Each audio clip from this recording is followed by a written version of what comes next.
Hi all welcome to Blasters Arena. Kerala ബ്ലാസ്റ്റേഴ്സിന്റെ മുൻ പരിശീലകനായിരുന്ന Ivan വുക്കോവിനോവിച്ച് ഈയിടെ മനോരമയ്ക്ക് ഒരു അഭിമുഖം നൽകിയിരുന്നു. ഒരുപാട് കാര്യങ്ങളെക്കുറിച്ച് അദ്ദേഹം സംസാരിച്ചിരുന്നു. ഇന്ത്യൻ ഫുട്ബോളിനെ അദ്ദേഹം വലിയ രൂപത്തിൽ വിമർശിച്ചിട്ടുണ്ട്.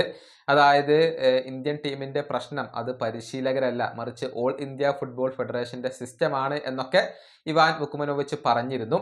ഇപ്പോഴിതാ ISL ക്ലബ്ബുകളെയും അദ്ദേഹം വിമർശിച്ചിട്ടുണ്ട്. അതായത് പല ISL ക്ലബ്ബുകളുടെയും ലക്ഷ്യം അത് പ്ലേ ഓഫ് കളിക്കുക, അതല്ലെങ്കിൽ കൂടുതൽ പണം ഉണ്ടാക്കുക എന്നുള്ളത് മാത്രമാണ്.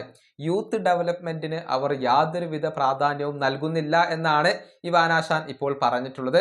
അദ്ദേഹത്തിന്റെ വാക്കുകൾ ഇങ്ങനെയാണ്: യുവതാരങ്ങളെ കണ്ടെത്തി വർഷങ്ങളോളം പരിശീലിപ്പിച്ചും പഠിപ്പിച്ചും വളർത്തിയെടുക്കുന്ന ടീമുകൾ ISL എവിടെയാണ് ഉള്ളത്?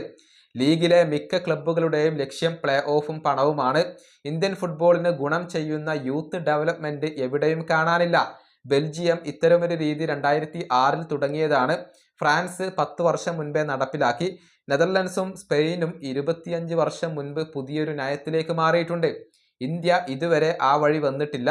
അതുകൊണ്ട് തന്നെ ഇന്ത്യൻ ഫുട്ബോൾ ഏറെ പിന്നിലായി. യൂറോപ്പിനെ പരിഗണിക്കേണ്ട ജപ്പാനും സൗദിയും ഖത്തറും പോലുള്ള ഏഷ്യൻ ടീമുകളെ തന്നെ ഒന്ന് എടുത്തു നോക്കൂ.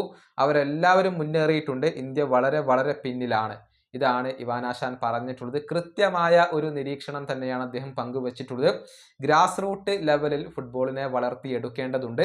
എന്നാൽ മാത്രമാണ് ഇന്ത്യൻ ഫുട്ബോളിന് വളർച്ചയുണ്ടാകുക. പക്ഷേ ISL ക്ലബ്ബുകളിൽ ആരും തന്നെ യൂത്ത് ഫുട്ബോളിൽ ഇപ്പോൾ ശ്രദ്ധ കേന്ദ്രീകരിക്കുന്നില്ല. അത് തന്നെയാണ് ഇന്ത്യൻ ഫുട്ബോളിന് തിരിച്ചടിയായി മാറുന്നത്. ഈ വീഡിയോ അവസാനിപ്പിക്കുന്നു. അടുത്തൊരു വീഡിയോ കൊണ്ടും കാണാം.